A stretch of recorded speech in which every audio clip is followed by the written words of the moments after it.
Hi friends, బూచి కంగారుగా బయటికెళ్తా ఉంటే ధాత్రి అన్నయ్య ఎక్కడికి కంగారుగా వెళ్తున్నాడు అని అనుకుంటూ ఉంటుంది. బూచి బయటికెళ్ళి ఫోన్లో మాట్లాడుతూ, నన్ను ఇంక వదిలేయి, నా దగ్గర ఇవ్వడానికి నీకు ఇవ్వడానికి నా దగ్గర ఇంకేం లేదు అని అంటూ ఉంటాడు. ఇది పైనుంచి కేదార్ చూస్తూ ఉంటాడు. నీ దగ్గర ఏం లేకపోతే ఇంక నువ్వు నాకేం పనికొస్తావు?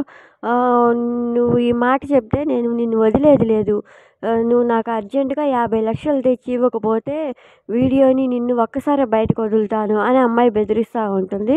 అప్పుడు బూచి షాక్ అయిపోతూ ఉంటాడు. 50 లక్షలా అని అనుకుంటూ ఇంట్లో వస్తుండగా సుధాకర్ 50 లక్షలు బ్యాంకులో డిపాజిట్ చేయాలని ఇంట్లో వాళ్ళతో చెప్తున్నది చూసి బూచి, నేను డిపాజిట్ చేస్తాను మామయ్య గారు అని అంటాడు. అనేసరికి నువ్వు అంటే, అవును నేను జాగ్రత్తగా చేస్తాను మామయ్య గారు అంటే, సరే అని చెప్పి బూచికి ఇచ్చి, బూచి జాగ్రత్త 50 లక్షలు అని అంటూ ఉంటాడు. అది తీసుకొని చల్లగా జారుకుంటూ ఉంటాడు బూచి. ధాత్రి మాత్రం, అన్నయ్య ఏదో తప్పు చేస్తున్నాడు కేదార్, 50 లక్షలు ఖచ్చితంగా డిపాజిట్ అయితే చేయడానికి తీసుకెళ్ళట్లేదు అని కేదార్తో చెప్తా ఉంటుంది.